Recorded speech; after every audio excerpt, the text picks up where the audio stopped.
Hello साथी hello साथी, आज म तपाईहरुलाई सिभिल गाइड च्यानलमा स्वागत गर्न चाहन्छु र धेरै दिनपछि अब हामी तपाईहरुको लागि अब कन्टिन्यू भिडियो दिने विचार गरेका छौं। सो तपाईहरुको रिक्वेस्टमा हामी अझ अब तपाईहरुको लागि रेगुलर भई लाइसेन्सको भिडियो बनाउने छु सिभिल इन्जिनियरिङको लागि। र तपाईहरुले भने झै हामीले अवश्य कन्टिन्यू गर्नेछौं। अझ तपाईहरुले आफ्नो राय सुझाव दिनुहोला कुन टपिकमा भिडियो चाहियो। अहिले त हामी 1.5 महिना सिभिल इन्जिनियरिङकै लाइसेन्सको भिडियो बनाउने छौं, यदि तपाईहरुको सपोर्ट रह्यो भने। So let start now without wasting time. हेर्न सक्नुहुन्छ नेपाल इन्जिनियरिङ काउन्सिल छ, जुन नयाँ सिलेबस आइसकेको छ। नयाँ सिलेबसकै आधारमा हामी भिडियो बनाउने छौं र जुन अहिले धेरै पैसामा हामीहरूले पैसा तिरेर पढ्नु परिरहेका छौं, त्यो हामीले एकदम फ्री अफ कस्ट हामी A to Z पढाउने छौं। इच टपिकको बारेमा डिटेलमा हामी पढाउने छौं र तपाईहरुलाई इक्जाममा पास हुन एकदम इजी हुन्छ। सो हामीले अवश्य पढौं। सो सिभिलको लागि हो, हामीले पढाउनु पर्ने टपिक हो अहिले इन्जिनियरिङ मटेरियलको टपिकबाट तपाईको 5th लेभल लोकसेवामा पनि आउँछ, लाइसेन्समा पनि आउँछ, 7th लेभल लोकसेवामा पनि आउँछ। सो यो टपिक धेरै इम्पोर्टेन्ट छ, हामीले राम्रोसँग पढ्नु पर्ने हुन्छ। सो यहाँ हेर्न सक्नुहुन्छ के छ बेसिक जसमध्ये 1.1 टपिक तपाईले न्यू सिलेबसमा पनि हेर्न सक्नुहुन्छ। इन्जिनियरिङ मटेरियल हो। अब पहिला के हुन्थ्यो 2 मार्कको क्वेशन पनि सोध्थ्यो, त्यो लङ न्युमेरिकलहरु पनि आउँथ्यो। तर अहिले तपाईको सर्ट क्वेशनहरु मात्र 1-1 मार्कको तपाईहरुलाई प्रश्नको संख्या धेरै बढेको छ। एकचोटी हामी अर्को नेक्स्ट भिडियो आउला, त्यसमा हामीले तपाईहरुलाई सिलेबसको बारेमा डिटेल नलेज देउला। अहिले हामी पढौं पहिला बेसिक इन्जिनियरिङ मटेरियलको बारेमा। 1-1 मार्कको न्युमेरिकल पनि आउँछ, थ्योरी पनि आउँछ। सो पढौं, हामी स्टार्ट गरौं। इन्जिनियरिङ मटेरियलमा प्रोपर्टिजको बारेमा जानिराख्नु पर्ने हुन्छ। प्रोपर्टिजमा हामी के कुराहरु पढ्छौं? फिजिकल प्रोपर्टिजको बारेमा पढ्छौं, त्यसपछि केमिकल प्रोपर्टिज, मेकानिकल प्रोपर्टिज र थर्मल प्रोपर्टिज, चारवटा प्रोपर्टिजहरु पढ्छौं। इन्जिनियरिङ मटेरियलहरु जुनसुकै पनि मटेरियल हुन सक्छ। इन्जिनियरिङ मटेरियल भनेको के हो? Stone, brick, tile, cement, lime, timber, metal, alloy, paint, varnishes, asphalt, bitumen, tar, यो सब के भयो? फिजिकल प्रोपर्टीमा हामीहरु के कुरा जानिराख्नु पर्ने हुन्छ? टाइप अफ मटेरियल, कस्तो किसिमको मटेरियल हो, त्यसपछि क्यारेक्टरिस्टिक, त्यसको बारेमा बुझिराख्नु पर्ने हुन्छ।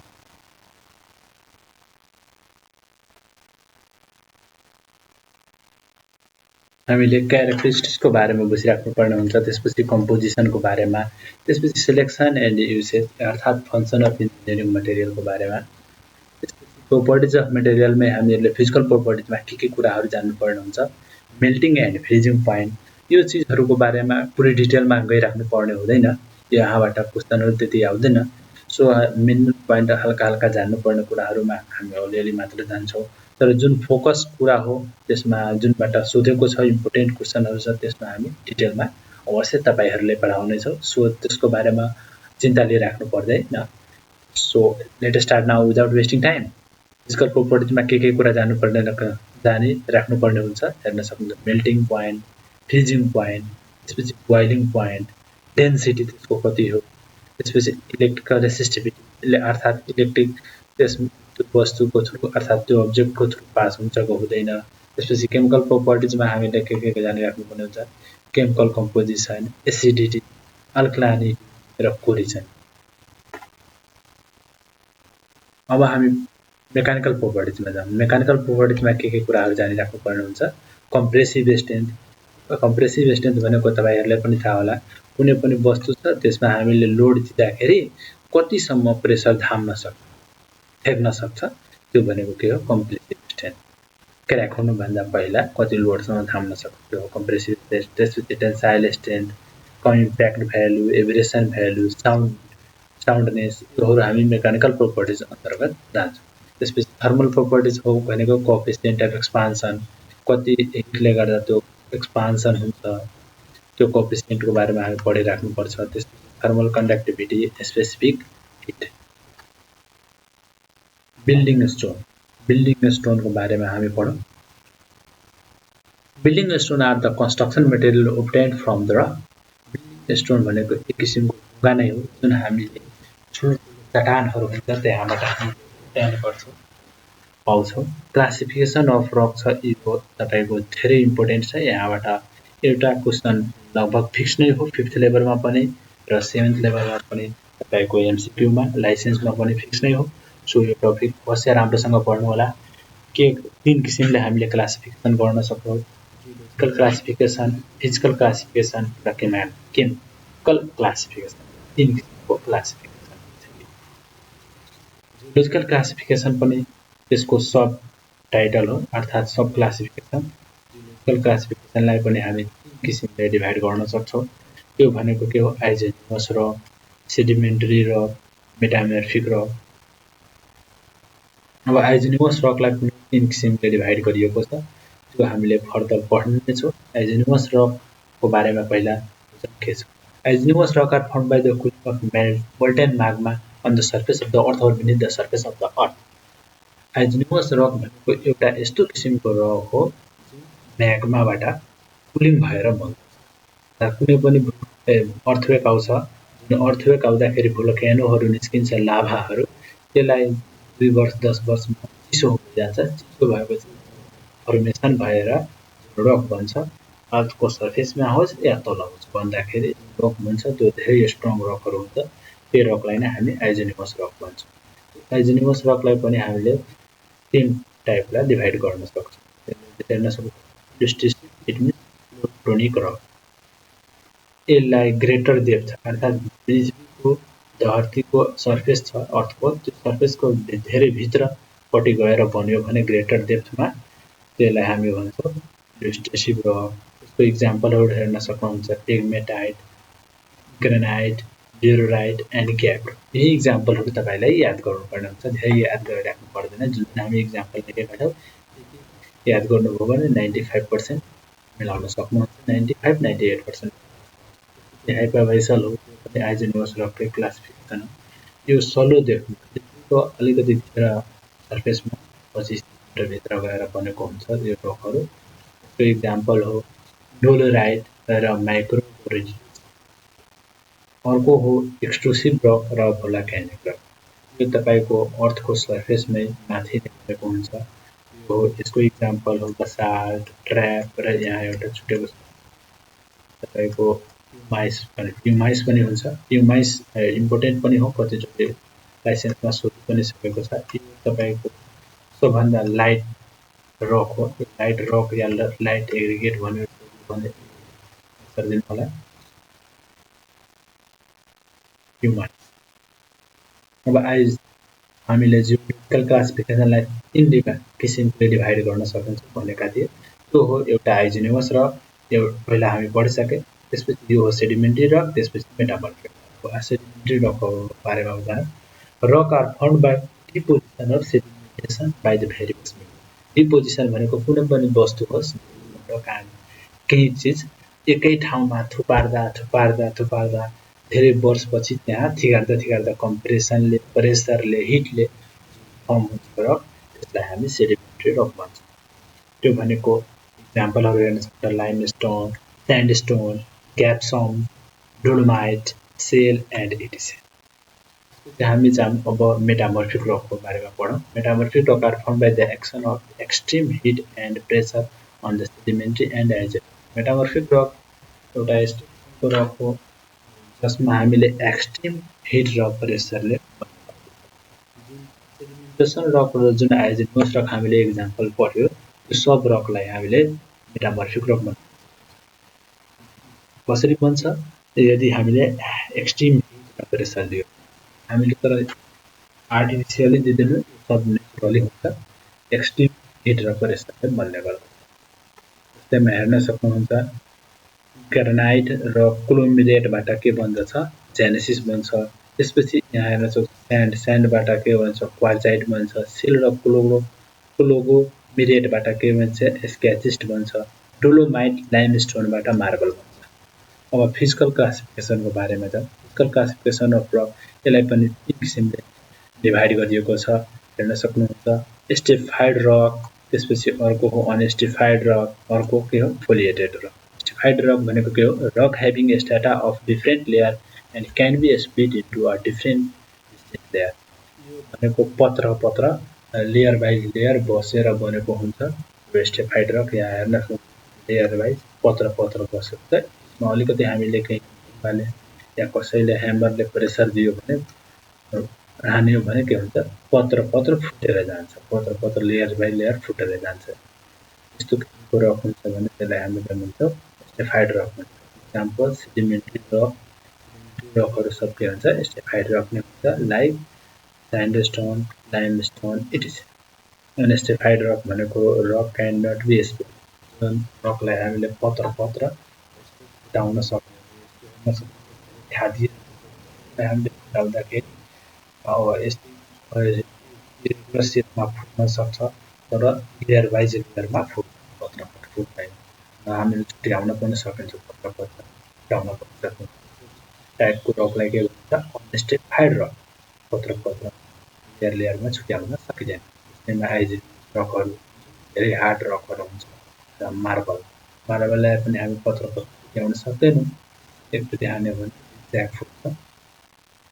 Foliated rock having tendency to split along a certain direction, रकलाई हामीले सर्टेन डाइरेक्सनमा फोड्न सक्छौँ या फुटाउँदाखेरि सर्टेन डाइरेक्सन भएर फुट्छ, त्यस्तो टाइपको रकलाई फोलिएटेड रक हुन्छ। यहाँ किनभने कि त्यहाँ प्यारललमा एरेन्जमेन्ट भएको हुन्छ मिनरलहरू, प्यारलल प्यारललमा हेर्न सक्नुहुन्छ, प्यारलल प्यारललमा खादिएर बसेको डाइरेक्सनमा खादिएर बसेको हुन्छ, त्यही फुटाउँदाखेरि त्यही डाइरेक्सन भएर फुटेर जाने। यसलाई यी टाइपमा फोलिएसन इक्जाम्पल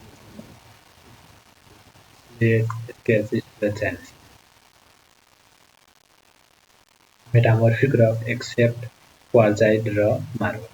अहिले जुन मेटामर्फिक रकहरू छ फोलिएटेड रक नै पर्छ, तर कुन कुन छोडेर एक्सेप्ट क्वार्जाइट र मार्बल दुईटालाई छ। केमिकल क्लासिफिकेसनको बारेमा चाहिँ पढौँ। केमिकल क्लासिफिकेसनलाई भने 3 किसिमले डिभाइड गरिएको छ। यहाँ हाम्रो हुन्छ एग्रिगेबस रक र अर्को क्याल्करिबस। एग्रिगेबस रकलाई के हुन्छ, त्यसको मेन कन्स्टिट्युएन्टको बढी के चिजको बढी मात्रा, अर्थात् 100मा 70-80% कसको हुन्छ, त्यसलाई के एग्रिगेबस र जसको मेन कन्स्टिट्युएन्ट मेन मात्रा के हुन्छ क्लियर हुन्छ। इक्जाम्पलमा यसले laterite, kaolin etc. Siliceous rock having main constituent as silica हुन्छ, quartzite, granite, basalt.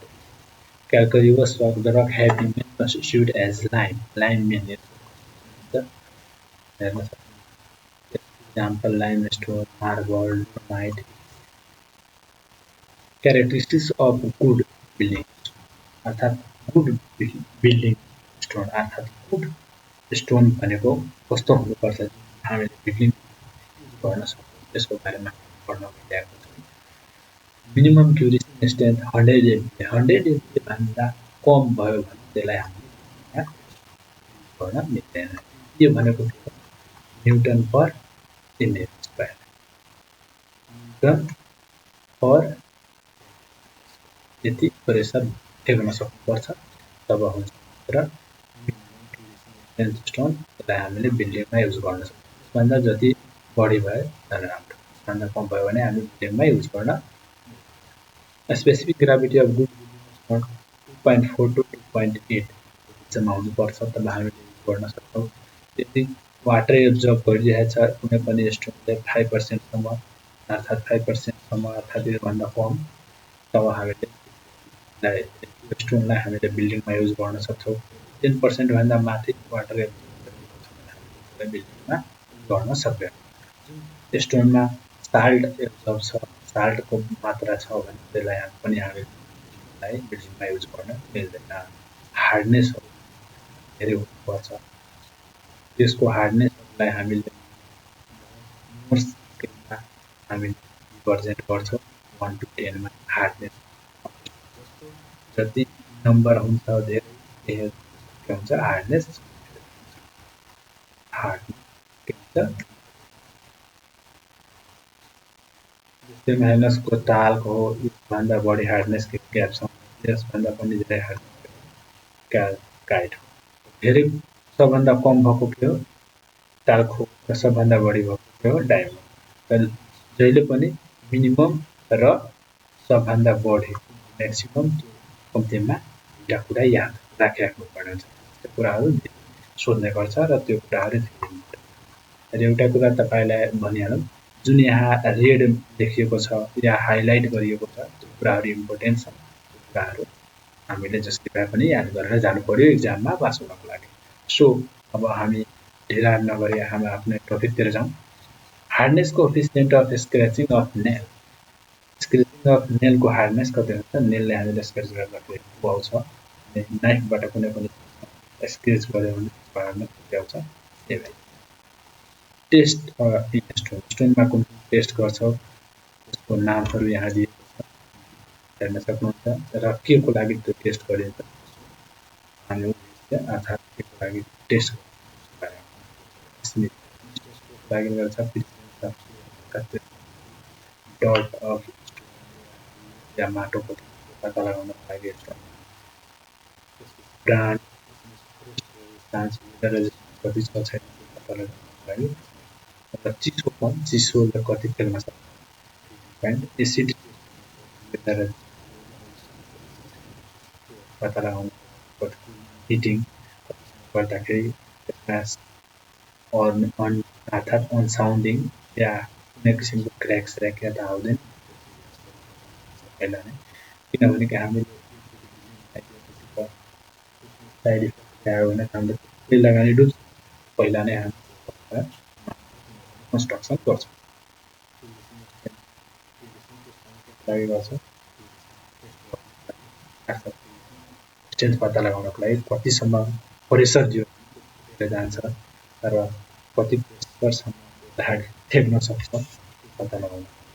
Absorption test, water absorb कति गरिरहेको छ छैन पत्ता लगाउन, बेब्रेज सकेपछि पत्ता लगाउनको लागि impact toughness.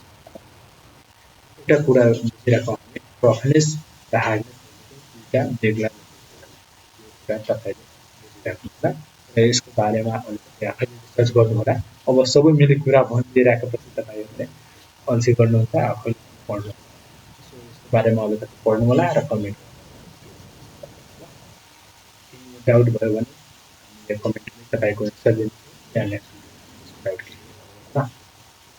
Point on building, building स्टोनको मेन की पोइन्टहरू के छ त्यसको बारेमा हामीहरू जानेर।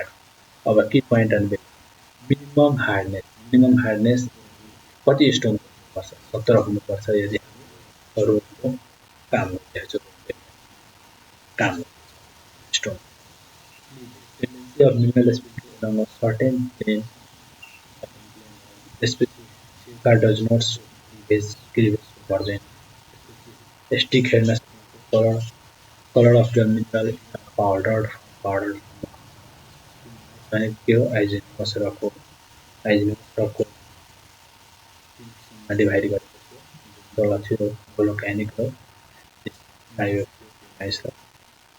लाइट वेट कन्स्ट्रक्सन जेनेसिस रकको हाइएस्ट क्युरिसी सब स्टोन भन्दा बढी यसको क्युरिसी कुराहरू याद गरिराख्नुपर्छ।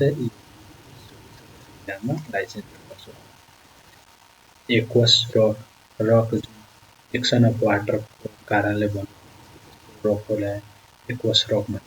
इक्जाम्पलमा limestone minimum hardness of marble कति हुनुपर्छ? अर्नामेन्टल वर्क जुन हामीले गर्दछौँ स्टोनको के हुनुपर्छ? हार्डहरू सब हुनुपर्छ। तब नि हामीले आफ्नो अनुसार आफ्नो डिजाइन अनुसार त्यसलाई ढाँच्न सक्छौँ, प्याटर्न दिन सक्छौँ, त्यसलाई उठाएर आफ्नो डिजाइन बनाउन सक्छौँ। हार्ड भयो भने त हामीले बनाउन अर्कै डिजाइन सिधा परेर जान्छ। हाम्रो रिटेनिङ वर्कको काम गरिरहेको छ, मालहरू लगाउनु छ भने त्यहाँ हेभी टाइपको गर्नुपर्छ। तब फेरि थाम्न एक्टिभ प्रेसर, पेसिभ प्रेसर तपाईँले सोइल मेकानिक्समा पढ्नुपर्छ। रिटेनिङ मालहरूमा धेरै पर्छ, त्यो हेभी पर्छ। अदरवाइज हामीले त्यहाँबाट सोचेको रिजल्ट आउँदैन। Regular masonry works building stones hard. Regular masonry वर्कको हामीहरू काम गर्दैछौँ भने त्यो हार्ड हुनुपर्छ स्टोनहरू। अब अब्जेक्टिभ क्वेसनहरू अलिकति पढौँ। हामीले डिटेलमा एब्जेक्टिभ इच टपिकको 50-60 वटा क्वेसनहरू गरेर नेक्स्ट भिडियोमा बताउने नै छौँ। तर पढ्ने बेला एउटा दुईवटा क्वेसन पढ्दै गयो भने अलि रोमान्टिक हुन्छ त, तपाईँहरूलाई बोर लाग्दैन, त्यसैले अलिअलि पढ्दै जान्छौँ। सो यसको एन्सर तपाईँहरूले होला। अहिले भर्खर पढेका छौँ, हल्का माइन्ड रिफ्रेसमेन्ट पनि हुन्छ। स्यान्ड स्टोन के हुन्छ छिटो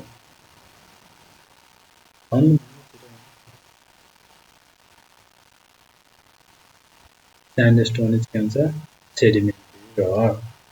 त्यसपछि के हुन्छ प्युमाइस अ टाइप अफ के हुन्छ यसले भर्खर हामीले पढेका थियौँ हाइजेनस रक। त्यसपछि के हुन्छ stone used for tier of between foundation and road. कस्तो किसिमको स्टोन छ जुन हामीले टायर ब्रिजको टायरमा युज गर्छौँ, बिटुविनमा पनि युज गर्छौँ, फाउन्डेसनमा पनि युज गर्छौँ र रोडवर्कमा पनि युज गर्छौँ।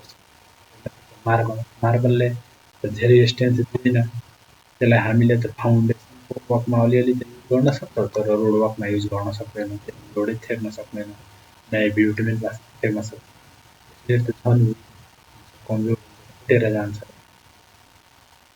त अल त हुने कुरै आएन। बाँकी रह्यो के ग्रानाइट।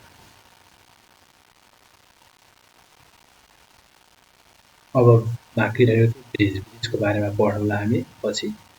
सो त्यो भिडियो अलि लङ हुन गयो, त्यसैले अब हामी अर्को भिडियोमा कसरी भिडियो बनाउने तपाईँहरूले अवश्य कमेन्ट गर्नुहोला, राय सुझाव दिनुहोला र हाम्रो च्यानललाई अहिलेसम्म सब्सक्राइब गर्नुभएको छैन भने अवश्य सब्सक्राइब गर्नुहोला।